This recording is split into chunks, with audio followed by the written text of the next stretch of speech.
This is what I had in my refrigerator, and I had these potatoes. These were just like sitting off to the sides.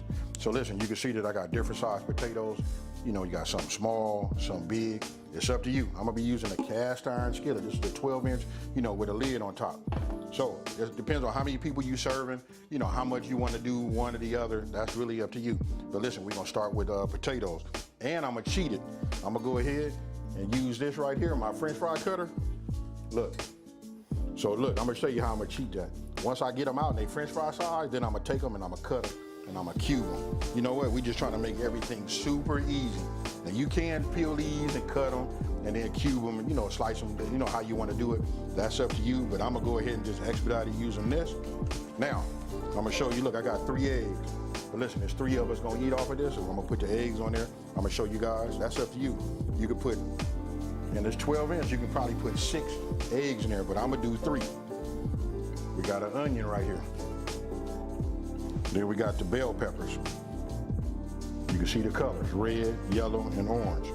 You can do green, it's up to you. Just had these, gotta use them. Now, remember I was telling everybody, we talked about, if you've been following me, we talked about grating cheese. Just that sharp cheddar. And listen, anything you have left over, I put it in these Ziploc bags and I set it off to the side. And this right here is some mozzarella. Hey, listen, we gotta start grading our cheese. If you grade the block all together, it just make it easy. That way you have it and you can just use it. This is what melts much, much better and easier than that, you know, pre-shredded cheese. Right here, I got a teaspoon of garlic powder. Not garlic salt, you guys, garlic powder. Reason I'm using powder, because look, we're gonna have some bacon. We're gonna start with this. This gonna have enough sodium in it already. So we don't wanna do salt on top of salt. So we're gonna start with the bacon grease. That's gonna add the flavor, right? And then we just gonna come back and then we just gonna put the flavor of the garlic in there. Any of the leftover meat, any of the ham you had left over from the holidays, you can use. See how it is. I got, look, this is about the size that I, you know, cut them in. You know what I mean? So look, we got our potatoes cubed, onions, orange, red, and yellow, you know, bell peppers. We got our garlic powder. Remember, powder. I got to keep saying that because listen, we're going to use, you're going to get some, here goes some pork right here that we're going to put in there. And we're going to use some of this thick cut bacon also. So listen, that's going to be enough sodium, I think. And then if somebody wants to add more, they can just add more individually. And then don't forget, we got some cheese. That's up to you guys. So I'm going to set this off to the side. We get ready to start doing some of this meat. Okay, first thing I'm gonna do is I'm gonna go ahead and set this on. I'm gonna start it off at medium. Get that going, take this top off. Okay, now as you see, I started off by using these, you know, Farmer John sausage links. That's just 8. Now what you guys can do, you know what, you can look in your refrigerator. It being like, you know, after the holidays, you guys might have some meat left over. All you gotta do is take whatever meat you have, cut it down to like some bite-sized pieces. You know what I mean? Put them in your skillet and let it, you know, warm up. You don't want to like recook it. You just want to like warm it up a little bit, you know, and let it absorb some of those flavors. You know, that's it. So as you can see, after I got through cooking my links, I went ahead and put it on a paper towel lined plate, you know, just to absorb the grease off of those. And after that, then, you know, it's time to start your bacon. Now that's that thick cut bacon. Now you can use anywhere between like 5 or 6 slices. Okay. Now you guys see, you know, I take my bacon. This is usually where I stop it at. You know what I mean? Because listen, we are going to put it in the oven.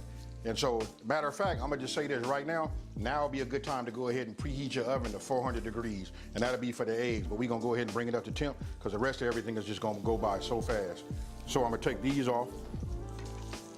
Now, if you guys notice, I took the bacon off just a little early, right? That's because I don't want it to be like super hard and, you know, crispy.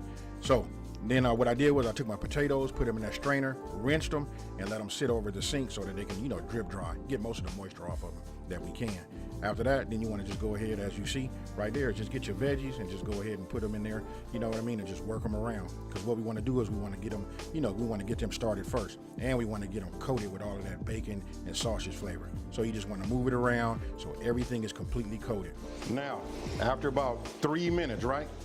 They're starting to soften up. You can smell the aroma. It should be filling up your kitchen. Now we're gonna go ahead and introduce our potatoes. Now, once you got your potatoes in there, what you want to do is you want to make sure that they've been, you mixing them, thoroughly, and you want to make sure they coated with all of that bacon and that sausage flavor on there, right? So then after that, once they coated, then you want to go ahead and add your garlic powder. Remember, that's powder, not salt. And now would be a great time for you to go ahead and take some of the veggies to find out, does it need salt? And yes, it did. So I went ahead and gave it 2, generous pinches. You know what? And then we will mix it again. Listen, remember, you guys, it's key.